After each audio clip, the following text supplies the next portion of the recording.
That's it. That's it.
And watch your numbers go up. Your numbers gonna go up now. Your numbers gonna go up. I got you. I got you. Like that's what I said. I said, man, I don't never see it. I can't. Now I can share it like I'm supposed to. Now you say it like you're supposed to. Exactly. Exactly. That's good. We just we're a work in progress. We ain't worried about that.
Good evening, everyone. This is Joaquin with the Daily Bread, and glad to see everyone joining me on Facebook Live and on the radio.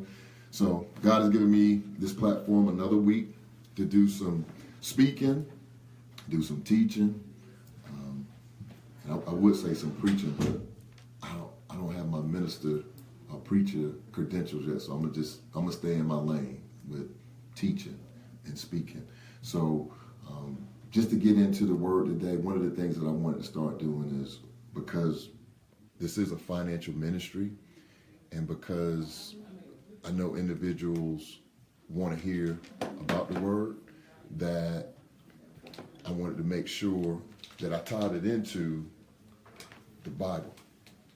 So with that being said, it was some scriptures that I came across that I think are very relevant to talking about personal finance. So if everybody could just make a note of these scriptures. The first one is going to be Proverbs chapter 21 and verse 5. It says, "The plans of the diligent lead surely to plenty, but those of everyone who is hasty surely to poverty." So just let that marinate a little bit. I'm going to read that again for you.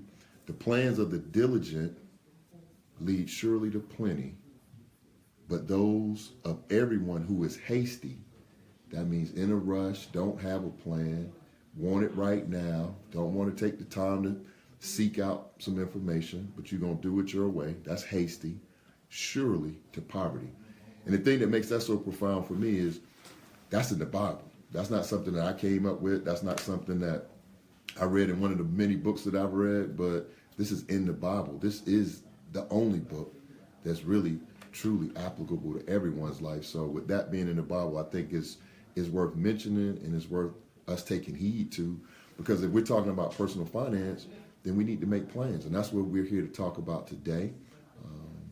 So that was the first scripture. The second one that I want to bring to your attention is in Proverbs 21. And this is going to be verse 17. It says, "He who loves pleasure will be a poor man. He who loves wine and oil will not be rich." Now, again, keeping that in the context, you want to think about all the stuff that we have decisions to make about on a day-to-day basis, on a month-to-month basis, as we're making our money, as we're living our lives, as we're making income. Many times we're thinking about pleasure. We want to go to the homecoming. We want to go to the Jay-Z concert. We want to go see, Jill Scott when she comes to town. But we haven't made a plan, nor have we have a budget for it. We just do it because we like pleasure. And I'm not even going to talk to you all about wine and oil, because we all know about wine and oil. So I'm not going to go there and get too deep about that. But again, the seriousness of this matter is this. These are words that are in the Bible. So if it's in the Bible, that means it's true to form, and it's nothing that we can do or refute it. It's irrefutable. So I want you all to make note of those two scriptures. In your leisure, as you take time, go back and read all of Proverbs 21, and I think you would be truly, truly blessed to find out that information. So as my good friend Loretta said, I'm a great teacher, so I'm always bringing my homework, because it's not like showing up to class and you don't have your homework. So looking at what we talked about last week, we talked about budgets. So I'm going to give you a quick overview about budgets. I know we got started a little late, so I'm going to level set with that.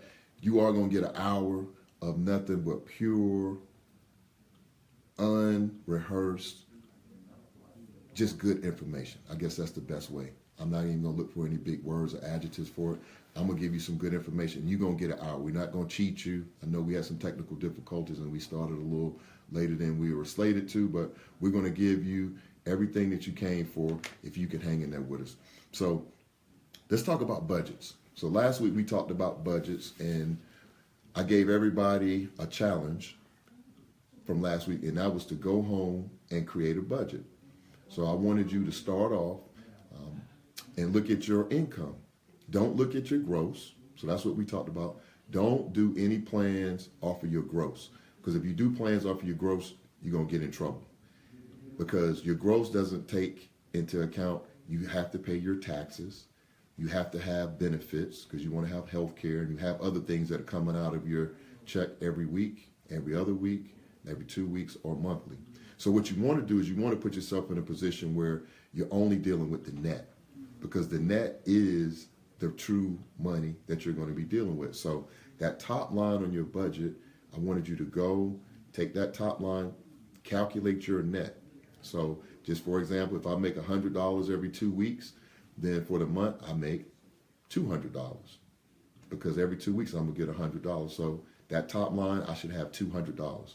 Now, once I come down at the top line, what I wanted you all to do, the next step, which was step 2, is you want to take all of your expenses, all of those great pleasures that we just learned about in scripture, all those things that you were hasty about, all of those credit cards that you opened, all of the obligations that you have as well, because you got car notes, you got insurance, you got homeowners insurance, you have things like dance, you have Little League, you have all the different things that you have to pay for, daycare, you know, your car might have broke down, you need to buy some tires, all of the things that you have to pay for. You want to get good at accounting for all of those expenses. Now, once you take all of your expenses and you subtract them from your top line is what you bring in, your income, and you take away all of the expenses, you're going to be left with your net. And you're going to either have a net profit, meaning you had that $200 for the month, you took out all your expenses, you may be left with, say, $20. And this is just an example. So what I know, people are making thousands of dollars and they have good jobs and everybody's making an income, but I'm just making it where it's really easy to understand the concept. So when you take all of your expenses out, if you're left with $20, that's a good thing. That means that you're positive.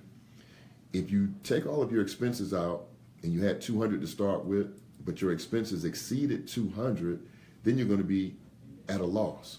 So what's going to happen at that point, you're going to have a negative number. You may be at negative 20. So what that tells you then is, like we talked about last week, then you have some decisions to make. Do you cut the cable? Do you, scale back? Like, hey, I wanted to go see Jill Scott. I really just don't have the tickets. I plan to go to Homecoming, may have to bypass it this year. So those are the things and those are the decisions that you have to make, and make sure that you do that. But I wanted you all to take it a step further, because the example that I just gave you, that was just for 1 month. So what I wanted you all to do is, I challenge you, is because we just started 2017, go ahead and do one for February through December. Because what you're going to find is this, that $160 electric bill, when you take it out over the entire year, you're paying $1,800 for your electricity. That $200 cable bill that you're paying, or that $200 cell phone bill, you're not paying $200 a month. You're paying $2,400 a year. Because what you want to do is you want to take each one of those expenses, and using my example, take that $200 that you make every month and extend it out over the remaining of the year. It's going to give you your total income for the year. So unless you have a side business or a small business in addition to your primary source of income, which for many of us is a 9-to-5 or our jobs, but for small business and entrepreneurs, a little bit more difficult to calculate what you're going to make for the year, because you're going to have up and down months. I get that, but you still want to plan for it. So when you take out all of your expenses for the year, take out all of your income for the year, then you can see what your annual revenue or annual income needs are based on your expenses. Because if you end up at the end of the year and you have more expenses than you have income, that's going to put you in a deficit for the entire year. So as you're making these decisions, when you haven't made a plan, it's going to make it worse. So if you're already at negative for the year and you start to try to do other things, again, go to Homecoming. Hey, I want to go to the Bahamas. Somebody calls you. Hey, it's Joaquin's 50th birthday. We're going to go to such and such. And you just start to participate without looking at it. Does it fit into your budget? And you get away. You have the courage to get to a point where you say, it's more important for me to have peace than for me to be seen in everything and for me to be a part of everything. So those are the type of things that you want to do with your annual budget. Now, I brought in my annual budget. This is one that I made 2 years ago. I updated it 2 years ago. And what this does is it gave me a roadmap for the year. So what I wanted to do is make sure that everyone did their budget from last week. If you have any questions, any concerns about a budget, I'm going to give you all of my contact information. You can email me at Gorilla, like the animal, Gorilla, Gorilla Publishing at yahoo.com. You can join me on Facebook or send any questions. I have the new fan page on Facebook. It's the Daily Bread Radio Show. So you can send me a friend request, or you can follow me at that page and send questions and I'll answer them. The number to the station is 678-381-1973, and you can call in and be live on the air if you have a question or a comment. You can also call our request line at 770-807-0315, and you can call the DKM radio offices at 770-676-1552. So that brings us, that's the brief overview of the budget. So now this week, what I want to go into is we're going to take it to the next step. So once you have your budget in place and you've looked at everything, the next step that I want you all to bring into play is your bills. So let's talk about bills for a minute. Because the thing about bills, they're pretty consistent. They come all the time. They come every month. We create bills. Sometimes we eliminate bills and then we go back and recreate them. So every month, pretty much every adult within America has a certain number of bills that they're going to have to be, obligated to on a monthly basis. So when you get your bills on a monthly basis, one of the things that I find as I'm working with people, one of the key components for people mismanaging money is being disorganized. And what I mean by being disorganized is this. Most people that I work with, and I talk to them about personal finance, when they don't have a plan, they typically will get paid. And when they get paid, they pay the creditor or the lender that has been making the most noise. And what do I mean by making the most noise? If your lights are close to being disconnected, cut off, or your car is close to being repossessed, then you would tend to take your income when you get paid and you would pay to prevent that negative course of action from taking place. But what does that do? Then what that does is it puts you into a vicious cycle where we call, we use a lot of slang sometimes when we talking to each other, but what that's called is juggling. That's what I used to call it. Because you're juggling, some people say robbing Peter to pay Paul, but really what you're trying to do is you're trying to prevent negative courses of action taking place, and you're just fending and holding people off. You really don't have a plan. You haven't taken the time to get organized. Letters are coming in, bills, you're missing deadlines. And the thing about when you don't have a plan is this. You will spend more money being disorganized than you will if you get organized. What do you mean by that? This is when you're disorganized. I'm going to give you a scenario. Bill comes, the due date is the 15th of the month. The 15th comes, but you don't get paid until the 20th. So now once you pass your due date, you get a $30 fee it comes in the form of a late fee. So now the bill that you owe, now you owe $30 more than that. So if you don't pay it for that month, if it rolls over to the next month, depending on what type of bill it is, it's a utility or credit card or some other form of bill, what can happen is this. If you don't pay by that due date the second month, you're going to incur another late fee.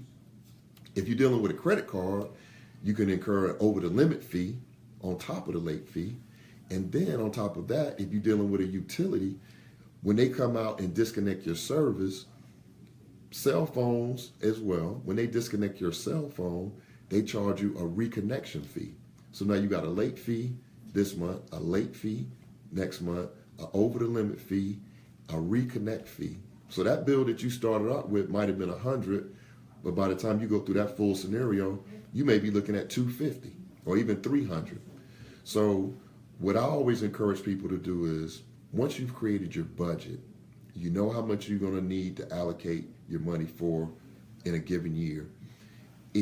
Once you've looked at it and you've determined what you need to scale back on, or if you have a surplus, then the next step is to get your bills organized. And this is something that I call a bill payment system. And I'm going to share that with you all tonight.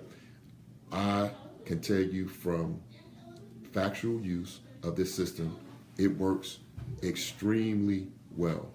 And the reason I know it works extremely well is back in 2002, I was extremely disorganized, was just getting paid, again, paying people haphazardly, just paying this or that, didn't have any plan. So what I did was I sat down and I created a budget, went out using an Excel spreadsheet, took every bill that came into my house and calculated it out for everything that I was obligated for. The next step I did was I created a bill payment system. Now, this bill payment system is pretty much foolproof. So I'm going to take you all through the steps. And once I take you through the steps, we're going to play another record. And then when I come back for the record, we're going to open up the phone lines to see if anyone has any questions, any concerns about anything. And that way we'll address those at that time. So let's talk about the bill payment system. So what you want to do, the first thing that you want to do is take all of the bills in your house and put them in one place. So that in itself may be a task because a lot of times you may have a bill over here, bill over there, bill, mail is coming every day. Some people don't even go to the mailbox every day. Excuse me. So the first step would be get all of your bills, the ones from last month, the month before last, get everything and put it in one place. Now, what you're going to need in order to be successful in setting up a bill payment system, you're going to need a few key items, which I recommend. The first one is you're going to need to get you a very good shredder. And the reason you're going to need to get you a very good shredder is because as you're going through all of these bills, you're going to find a lot of bills where you haven't paid on time. They're going to be duplicative. So you're going to have the bill from January and the bill from February. You really don't need both. So the one from January, you're going to need to shred. So you're going to have a shredder pile. You're going to have a pile that's just throwaway. Those are just ads that people are sending you, submissions for applying for a new credit card, things of that nature. So you're going to need to have a shredder and an effective shredder so that way you can get rid of all of this excess paper and get organized. Now, what you want to do is take every bill and open every bill and read it. I know that may sound very simplistic. It may sound like rudimentary, like, oh, what else would you do with a bill? But you would be surprised of how many people that I work with that have stacks of bills on a kitchen table, in the living room, or wherever they hold their bills at, that they haven't even opened to even read what's in the bill. Now, the good thing about opening mail is this. Sometimes you open mail and you will find a check in there from your insurance company where you've overpaid for something and voila, there's $100. So you want to make sure that you're opening all of your mail and you read through the mail. The reason it's important to read through the mail is because you also want to find out what are you at risk for immediately. So you want to take the immediate actions and make sure you make those a priority, but you're going to have a plan for it. So once you've gone through all of your mail, you've sorted everything out, now you're left with the bills that you need to address on a monthly basis. And this is how you're going to do this. And I'm going to show you something I have in the studio. So the first thing that you're going to need for the bill payment system is a shredder. The second thing that I recommend is you can go to Office Max or Home, Office Depot, Walmart. They have these little plastic containers that are like file folders. You can put file folders in. Get you one of those. Get you some manila envelopes. So those are three things that you're going to need. You're going to need a shredder. You're going to need you some manila envelopes. You're going to need you a container that you can put your manila envelopes in. And fourthly, you will need you like the hanging file folders because you're going to set up a system. So once you have all of your bills that you need to pay for the month, you want to take your time and write out a folder for each obligation that you have on a monthly basis. So what I did was back in 2002, I had a folder. It said Austell Gas. I had one for Georgia Power. I had one for State Farm. I had one for my mortgage. I had one for the credit card company, and so on and so on and so forth. The other good thing about that is this. You want to make sure that you can put your hands on certain bills and have certain policy numbers and account numbers because sometimes when it's time for you to take action and you don't have the account number, it's going to delay you and put you at risk. So what you do at that point is you just take all of those bills, take your manila folders, and you start to write out, and this is going to take some time. You're going to write out a folder for every bill that you have, and you don't have to date it, but this is going to be your area where you're going to put that bill every month. So you do it from top to bottom for all of those expenses that you have in your budget. What this is going to do for you is this. It's going to relieve a certain amount of stress because it's nothing like knowing when things are due. So once you go through that process, got all your bills together, got them organized, got your manila folders, you write them out for all of your bills, you put them into your container. It's a little manila, file folder, holder, I don't know what you want to call it, just like a little box, a little plastic box. And it's not expensive, but it will definitely pay for itself many times over.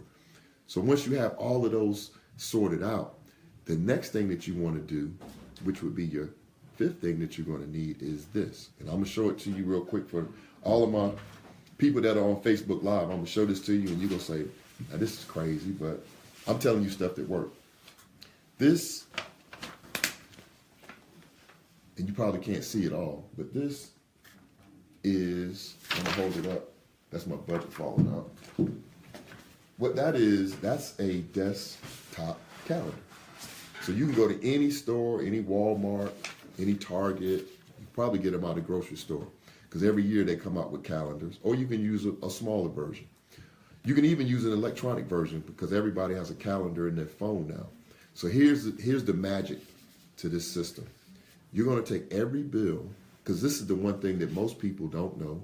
The people that are listening on Facebook, the people that are on the radio, if I had 3 people in front of me right now and I asked you, what's the date that your gas bill is due?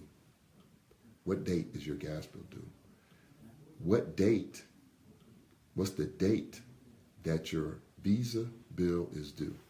Now, I didn't even talk about the amount that's due. I'm saying the date, because the date is what's important. Now, what you want to do is you want to take that desktop. Don't get something that's too small that you can't read. The reason I started using a desktop calendar is this. A desktop calendar is big enough where you cannot misplace it and put it somewhere where you're not going to look at it. So I had mine out on the kitchen table or on the dining room table. And what you want to do is this. You want to take the first bill. So let's say it's your gas bill. My gas bill was due on the 6th. Every month, my gas bill is due on the 6th. So what I did was this. I took out my desktop calendar. I took out my gas bill. And on the 6th, I put the amount that was due on the bill that I had. Say it was $100. I would put $100 on the 6th of February. And I take that desktop calendar. I would turn the page. I would put it on the 6th of March. I turn the page and I put it on the 6th of April. The 6th of May and June and July and August and September, all the way up through December. My next bill, Georgia Power. Gotta have power, need lights. Can't do much without lights. Georgia Power was due on the 18th. 18th February, 18th of March, 18th of April, May, June, July, and running out all the way to December. So now you're starting to kind of see where we're going. So then you take every bill. So what you're going to end up with is, and this is going to take time. So I'm not going to, I'm not here to not tell you the truth or what I say, not be positive about it. But this takes time. It's just like doing homework. So the things that are good for you is going to take time. So there's nothing wrong with spending a little time doing that because we spend a lot of time on things that we shouldn't be spending time on anyway. So it is going to take you time to go through each one of them and write it on your calendar for each month for the whole year. But here's the magic. And what I mean by magic is this. I was in a presentation recently and a guy told me that magic is when you start to do things where you can make it happen for yourself. That's magic. And he said that's what, when you say abracadabra, supposedly, I haven't looked it up and I've told you all to make sure you research it. So I'm passing on, could be some misinformation, I'm not sure. But he said when you say abracadabra, that means that I have the ability to make whatever I want happen to happen. So I'm going to take him on his word. I'll look it up later, but I know this is magic. So once you go through all of your bills and you have Georgia Power is due on the 18th, Austell Gas is due on the 6th, Visa is due on the 11th, my mortgage is due on the 1st, my car note is due on the 22nd, you're going to have a whole page of dates, but each month you're going to have all of the dates written out. What is that going to do for you? That's going to do a tremendous amount for you because you only get paid, most of us only get paid weekly, bi-weekly, or monthly. So what does that mean? That means if I get paid weekly, when I get my check, I don't have a full check. I'm not talking about gross and net now. I'm talking about when I get paid, I already know that I have certain obligations. And I already know I need a certain amount of money to meet those obligations. So here's the magic in it. If my Austell gas bill is due on the 6th, and say I get paid on the 5th, that works out great, right? I get paid on the 5th, the bill is due on the 6th. I would pay every bill between when I got paid on the 5th and when I got paid again 2 weeks later on the 19th. So anything that was due between the 5th and the 19th was allocated to that first check of the month. My mortgage, Austell gas, anything between the 5th and the 19th. I took it out of that check before I even got it. So when I added it up for the month, my check is $200, but when I added up all of those bills, because we use a small number so we could understand the concept, when I added it all up, say that was $85. Then I knew before I even got my check, if my check said I got $200, I didn't even treat it like that. I already knew that I had $85 already obligated to pay because I had to pay that. And then I went to the second check of the month, the 19th through, say, the first week in the next month, and I did the same thing. From the 18th through the 3rd is going on this check. Now, if the gas bill was due on the 6th and I didn't get paid until the 8th, then that means I should have allocated for it the check before the check I'm receiving now. So I'm going to go over that again real slow because I don't want to confuse you all because I really want you all to do this. And if you do it, if you take the time and do it, it will change your life. I promise you. I promise you. I'll give you my testimony in that because I joked about how I had my car repoed and some other financial challenges that I had. But once I put this process in place, if somebody told me their birthday was on the 6th, the first thing that popped in my mind was Austell gas. If somebody said, oh, when we going to the Bahamas? On the 19th, I was like, ooh, that's Georgia Power. You will get so accustomed to doing it when you do it all year that it'll become a part of you. You'll know your dates. You'll know when things are due. And you have a better handle of your money. So you won't be thinking like, oh, I got all this money left. You won't have no money left. Because the best thing is this. If you spend all your money and all your obligations are paid for and you left with, say, $100, you, listen to what I'm saying to you, you are good. You're good. Because as long as all your obligations are paid and you got a little bit of something left, that just means you need to make a little bit more. And that's a show in the future. We're going to talk about how to make more money, but that's a future show. So my theory was this. I wanted to make sure all my obligations were paid every month on time so that way I don't get a late fee, over the limit fee, reconnect fee, repo fee, or no other fees for being late. And it helped me to manage my money better because then I looked at what I was doing in a different light. So once I started doing that, so we're going to go through the steps again. Get your bills, get everything separated. You got your shredder. You're going to shred all of those duplicate bills. You're going to start with your current bills. The next step you're going to do is you're going to go out. You're going to get you some manila folders. You're going to get you some hanging file folders. You're going to get you a container that you can put those folders into.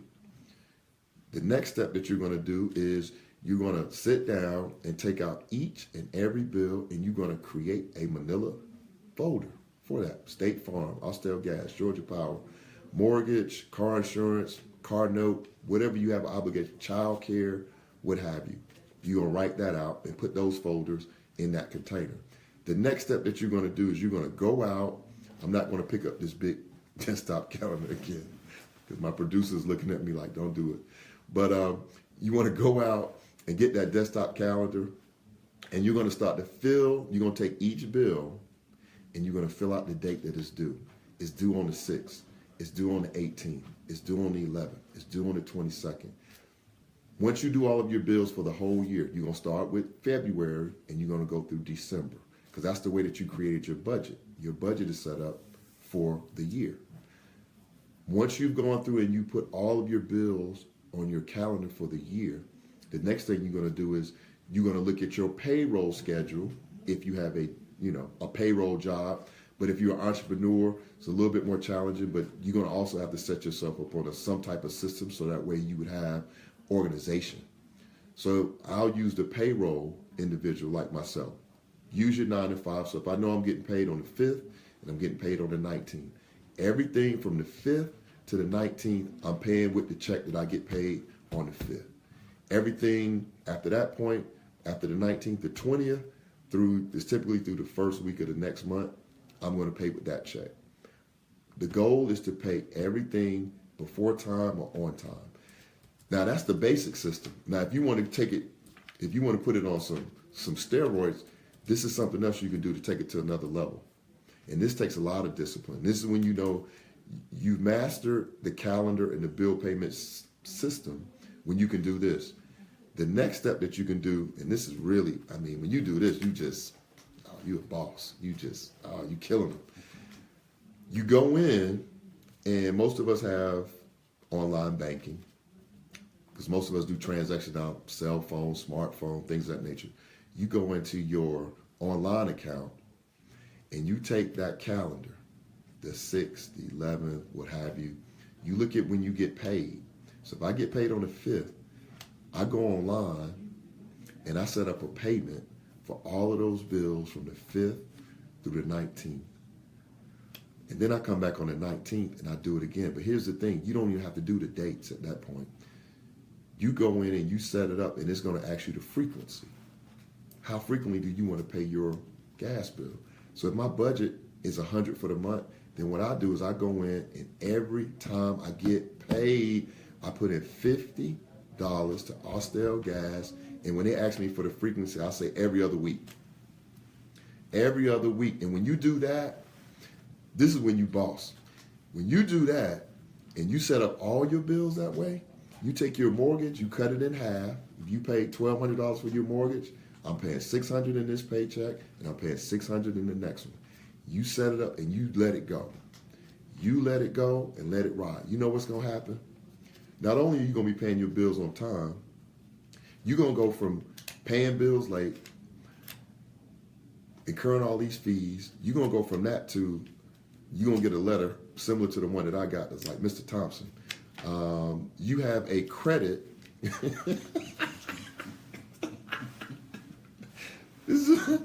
I went from running from the clip, man, to they called me and said, Mr. Thompson, well, they sent me a letter. I ain't going to lie and say they called me. That would have been good if they called me. But they wrote me a letter and said, Mr. Thompson, you have a credit of $350 on your Austell gas bill. Because what happened was I had been paying 50, 50, 50, 50, 50, 50. And sometimes the bill is lower than 50. It's 45. But guess what? I did all that to do, and the biggest part that I got out of everything was this. Not only did I get a better handle on my money, it changed my life. And what I mean by change my life is this. I went from stress, worry, don't have enough, can't do enough, can't go nowhere, can't go to the homecoming. My roommates calling me from D.C., man, you coming to homecoming? I'm like, I'm tied up, I'm busy. I wasn't busy, I was broke. I ain't have no money to go to no homecoming because I wasn't going to drive. I couldn't get off from work, so I wasn't going to drive to Washington on Friday and come back on Monday. So I said, okay. But the reason I said it changed my life was this. I went from living that way to, and that's why I'm glad this is a gospel format, because I can say it. God put me in a position where he took that stress away from me and said, you know what? I'm going to show you a different way of living. It wasn't that I started to earn all this extra money, but what it did was it gave me peace of mind. And what peace of mind will do for you is this. Peace of mind will lower your blood pressure. And I know this is a grown show, so I'm going to just share this with you because there's a lot of couples. I see Karen is still on. I see Mark. Mark, you're going to have to let me drive that vet. I see Skilly on. I see my brother-in-law, Albert Trotman, is on. My niece is on. Sharon Meeks is on.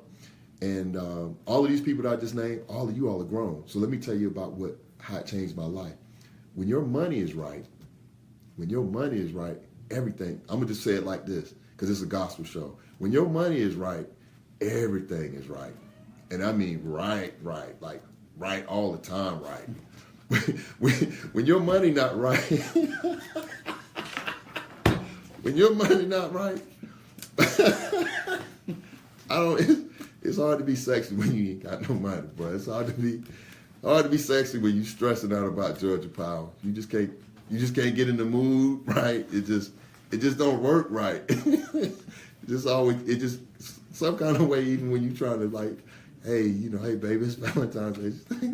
Something somebody somewhere just pop up. Like, oh goodness. But when you get your money right, everything is right. And I mean, I joke a lot, but in all seriousness, family, when your money is right, you could do things for your kids, you could do things for your grandkids. And the premise of this show is this: then you can become a blessing. Because the ministers that was on before me said this: we got to get into the habit of giving. But guess what? If I'm so tight with mine, how am I going to give you something? Matter of fact, I get upset when you ask me for something. Your friends, you say you friends, and the worst thing, one of my biggest fears in life was this: to have a family member that I love dearly, that's close to me, and something happened to them, and I needed to travel unexpectedly, and I wanted to go to the funeral, and I didn't have the money, and I had to miss something like that. That was my why. You're gonna have to figure out your why, but that was my why. That drove me to say, you know what? I'm not going to be in a position where I cannot do something. Now, it's one thing if I choose not to do it, but I'm not going to be in a position from a financial standpoint that one of my favorite aunts, I got an aunt that's 80 plus in D.C., and I always promise myself if anything ever happened to her, I'm dropping everything and I'm gone. If it happened tonight, I'm gone. If it happened next week, I'm gone. Because I'm going to make a means for that. And that's really what this system, it will do for you. It will change. It will literally change your life. And then, like I said, in the upcoming show, we're going to talk about how to make more money, even in payroll. Then you're in a position where once you get a handle on money, once you understand how money works and you have a plan and a process, then you can see a lot more clearly. You can be a lot more creative. Sister called in last week, Raven. I don't know if Raven is on this week, but Raven said she wanted to be a young entrepreneur. Albert is on. Albert is an entrepreneur. This is my brother. He's in New York.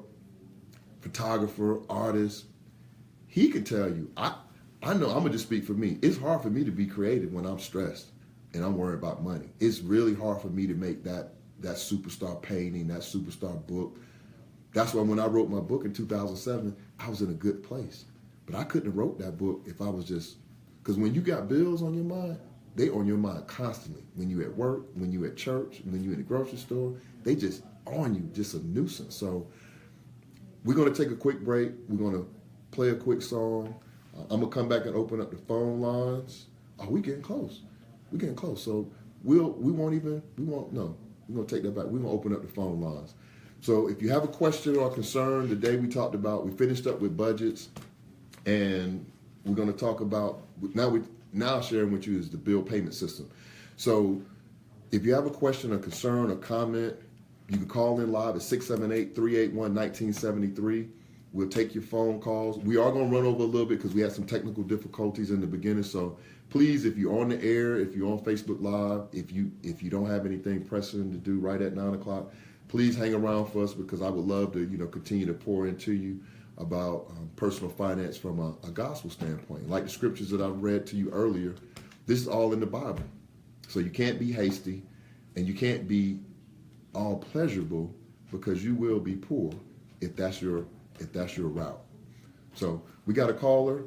Caller, this is Joaquin. You're on the Daily Bread. Where you calling from and what's your name? Hi, Joaquin. My name is Raquel. I'm calling from Atlanta, Georgia. Oh, how you doing, Raquel? I'm doing great. I was calling for some information on how to use your budgeting plan to save for the future for college education. Okay. I have 2 young children, and I just need to know how I can start now as a young parent to save my children's tuition in the future. Okay. So the question is, family, if you didn't hear it, the caller wanted to know, she's a young mom, and she has 2 children, and she wants to know how can she go about to start to save for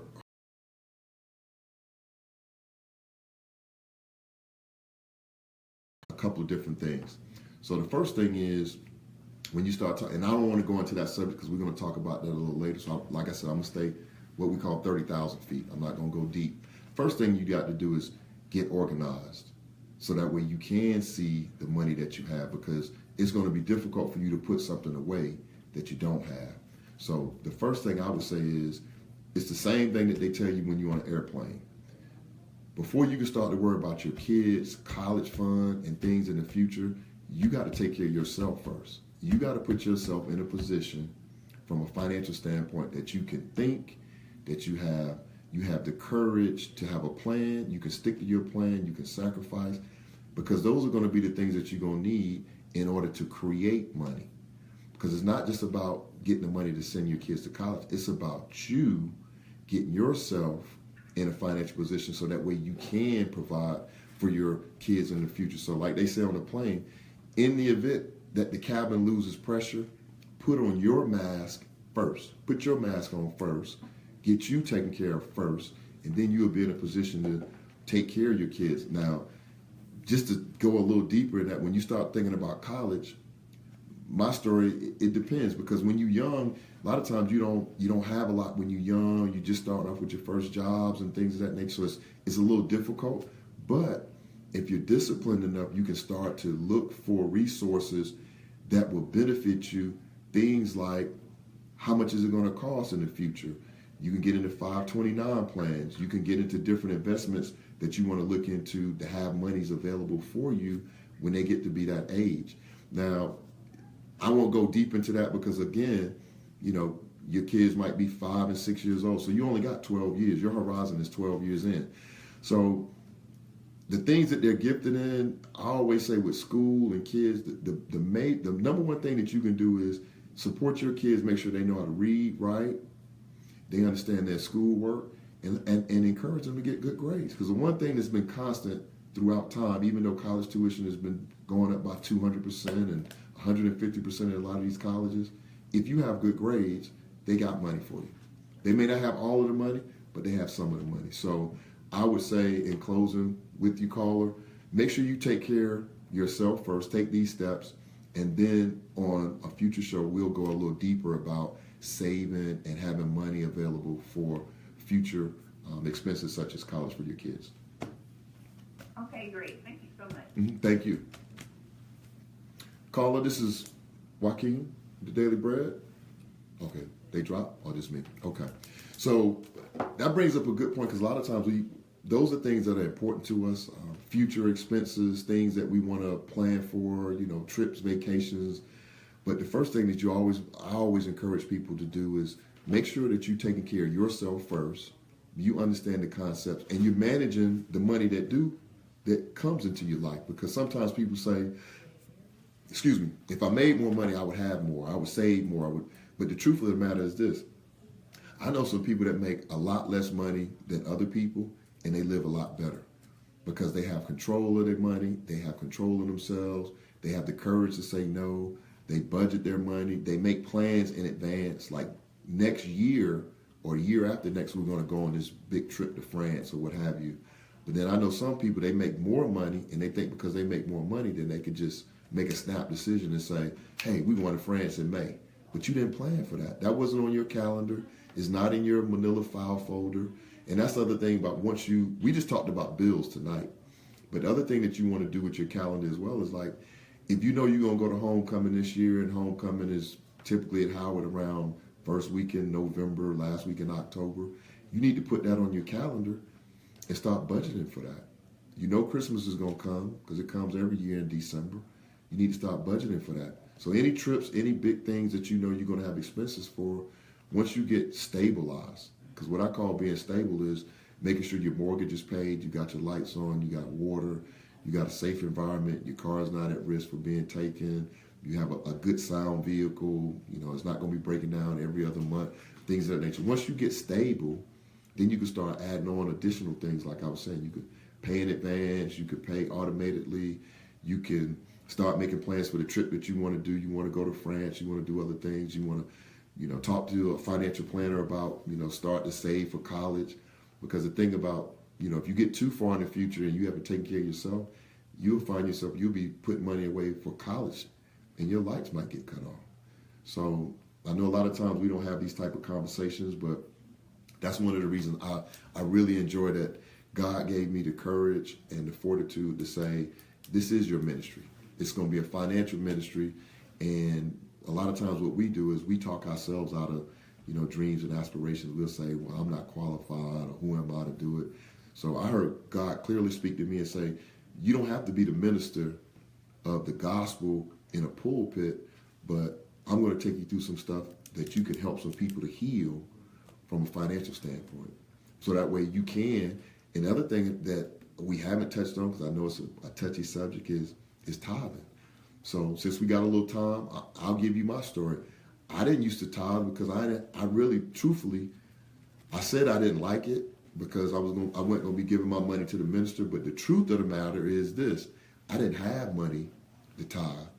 So what happened with me was this: I started listening to the teachings of the Bible, and I started reading it for myself. And what I found was this: the tithing was more about you being obedient. So when I said I didn't have, the little that he was giving me, that was God. God was keeping me safe in my house. God was keeping my children healthy. God was, even though it was a little bit of money to me, God was putting that in my hand, and he was testing me. So that little bit of money that he gave me, he was testing me. Even once, I got fired from a job the day after New Year's. And who gets fired the day after New Year's? That's crazy. But that was God's way of showing me, like, I'm your provider. I'm going to give you everything that you need. So what I started doing was this. I started challenging myself to give away 10% of anything that came into my hand. Anything, any income or increase that came into my hand, whether I was selling books, whether I got a raise, whether I got a bonus, every time that some money came into my hands, if I got a check back, a refund check from income tax, the first thing I did was gave that 10% away. And you know what happened to me? I went from, and this is just my story, and I'll tell it. I'm not embarrassed to share it. I went from not having a whole lot of nothing to being able to invest in the biggest thing that you can invest in, which is helping 3 children go through college and get an education. And a lot of that, some of them got scholarships, here and there, piece or part of one and this, but it wasn't a full, like people say, it wasn't a full ride for 4 years. So he gave me the grace and the mercy to be able to do that, to pay for that, me and my wife, to struggle, and it was a struggle. So, and I got the stripes to show for it. I mean, I got the whelps, I got the fights, I got everything to show for it. But what that showed me was this: he told me, if you would be obedient and give me 10%, I don't know, you won't know how it's going to happen, but he would do it. And he did it for me. And if he did it for me, he'll do it for you. So if you're not doing it, some people get on this, this thing about not tithing. If you're not tithing, do this for me. Take 10% of whatever you get and give it to somebody. Give it to the Salvation Army. Give it to the Boys and Girls Club. Give it to your fraternity, sorority. Give it to somebody. Don't keep it in your pocket and keep saying, I ain't going to give it to him because I don't want him to, get rich off of me. He got a Bentley. He got a hill. I don't care what a man got. A man don't have nothing on God. So if you want to do something and change your life, go through this system. Take 10% of whatever you get. I don't care if you're making $1,000 a week or if you're making $10,000. I guarantee you, when you start giving, he gonna give you more back than you could ever think you had. So you ain't even gonna miss that money. He'll make it where you don't even miss it. So don't call into the show if you see me in the street or if we having a conversation. Don't bring up the tithing conversation with me because I read a lot. I've done a lot of studying, and even the people like Rockefeller, Kennedy, J. Paul Getty, all of these guys, a lot of them were atheists. A lot of them, hear me what I'm saying to you, family. A lot of them were atheists. They didn't even believe that there was a such thing as God. But you know what they did believe? They believed that if they gave away 10% of everything that they made, that they would get more. That's why you see all of these wealthy people. What do they want to be? What's their end game? Their end game is not more boats and cars and houses and clothes. Their end game is what? I'm a philanthropist. I'm a philanthropist. Bill Gates, I'm a philanthropist. Warren Buffett, I'm a philanthropist. Because they done amassed so much wealth, there's no way you can spend all. You couldn't spend all that in 100 generations. So we got to change out the way we think. You know, we good with the cars, the house, get all it. But then to take it a step further, like I shared with you all last week, I got 5 steps to this program that we're going to go through this year. First step is making a decision. You got to decide that you want to change your life, that you want something different, you're willing to fight for it, you're willing to sacrifice, and create the type of legacy that you want to have for it. And that's in the Bible. He said, I will bless your children's. He said, a good man, and I'm not no minister, but I know it's in the Bible. He said, a good man leaves an inheritance for his children's children. That's your grandchildren. That's my grandchildren. I got 2 grandchildren. So what I'm saying to you is this. The first step in my process, make a decision. Make a decision that you're going to follow Christ. You're going to get into the Word. You're going to know it ain't about you and what you've done and how dirty you and whatever we've done. Make that decision first, and that you want to change. The second thing that you want to do is create a plan. Create a plan, because the scripture that I read to you tonight says you have to have a plan. Create a plan. I mean, this is in the Bible. Look, this is in the Bible. I'm open, and I'm like, and I know if I'm a novice minister, I might need to go back and be a minister. I might need to go to theology school, because I can read Proverbs 21:5. The plans of the diligent lead surely to plenty, but those of everyone who is hasty surely to poverty. That's in the Bible. How you gonna refute that? So the second step is make a plan. The third step, save. How you gonna save? You're gonna get organized. You're gonna get your bills in place. You're gonna plan out your life in years and in 5-year increments, and you're gonna start to save money. What is saving money going to do? Saving money is going to put you in a position, so when you go into the bank and you asking for money, and here's something that a lot of people don't know. You don't go and apply for a loan or a personal line of credit when you need it. Okay? Let me say that again. Don't go to the bank and apply for a loan, personal loan, line of credit when you need it. You got everything to the max. They're not going to give you no money. Just like anything else, when you have discipline, you go into the bank when you got all that you need, all that you want, and then you go in there and say, you know what, but I want some more. Then you go in there and you apply for it. But in order for you to show it, they want to see how much money do you have saved? Do you have a 401k? Do you have investments? What do you have? So you go in there with that zero in your savings account and nothing to show for it, and people not going to give you no money. And we don't give money to each other if we know we got a friend that don't have nothing or not doing anything. When they approach us, what we say, man, I would do it, but I ain't got it. I wouldn't. But we know we ain't going to get it back. So the bank the same way. So the third step of my process is start saving. Start saving. The fourth step is protection. You have to get some protection for your income, for your wealth, for your assets, for things that you're building. And what's protection?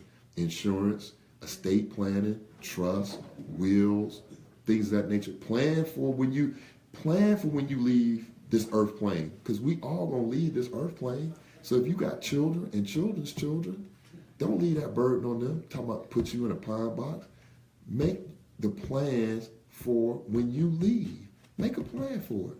I ain't saying you got to dwell on leaving, but you gonna leave. If you know you're gonna leave and you're gonna be a responsible parent, be about it. Don't be tough in the street, shooting people, slapping people. You a gorilla, you the outest bruh, you this, you that. Bruh, take care of home first. Put your mask on.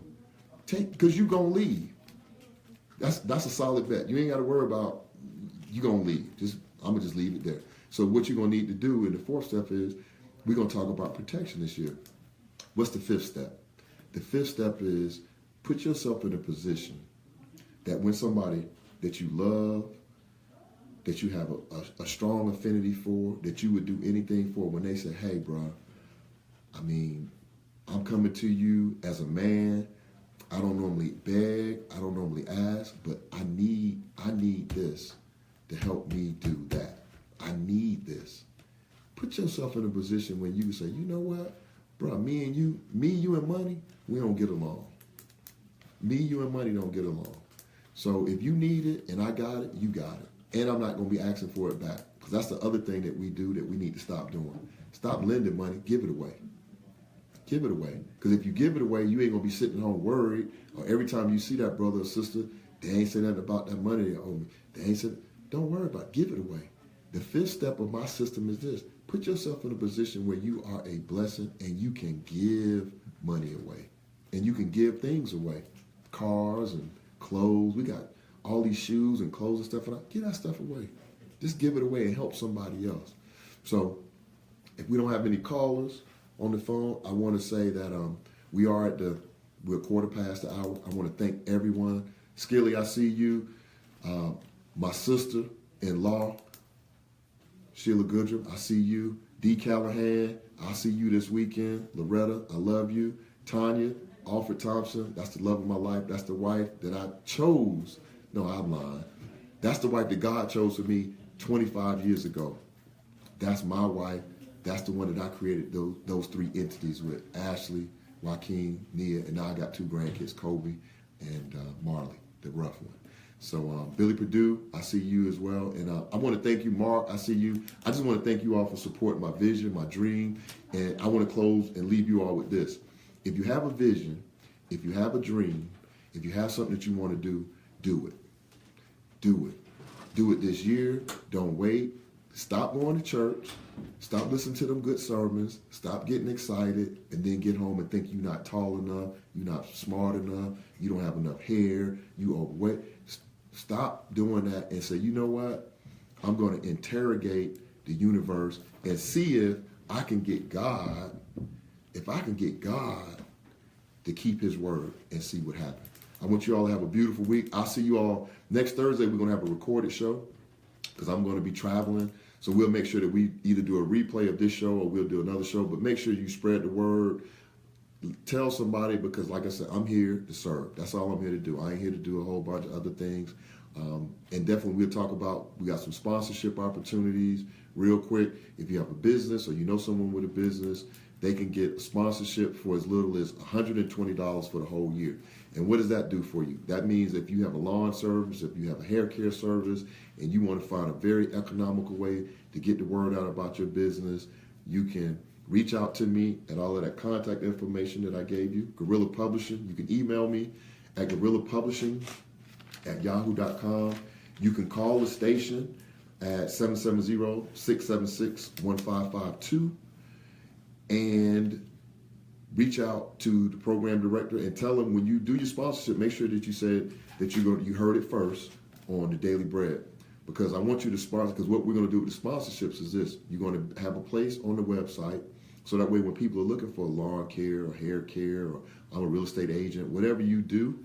And the other thing that it does is it gives me the ability to come on to the show and say, hey, if you need a house, reach out to this Sister Jane Doe. She's doing some good work. Call her at Keller Williams at 555, boom. And the thing about this is powerful is this. You only need one. So think about that. You spend $120 and you get one customer. You making money. Because I know all of you all, your bills are going to be in order. You're going to be at peace. And you're going to do like I say. You're going to be eating like a king. And you're going to be sleeping like a baby. Hey, God bless. Y'all have a beautiful week. And I love y'all. We're going to close out with the Commodores. And that's it for this week. I appreciate you. Thanks. Time for the grind.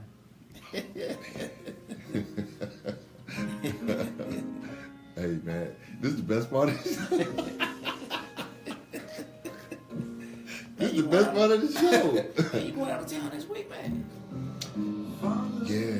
What? I got to. That's how I eat. Did you hear that sermon I just gave? That's how I eat, man. But you gotta record. If I'm on meal the week after, I got to go. You gonna play the whole song for them, or you gonna shut it down? Yeah, I'm gonna shut it down. Hey, y'all. Hey, I love y'all. Y'all have a good evening.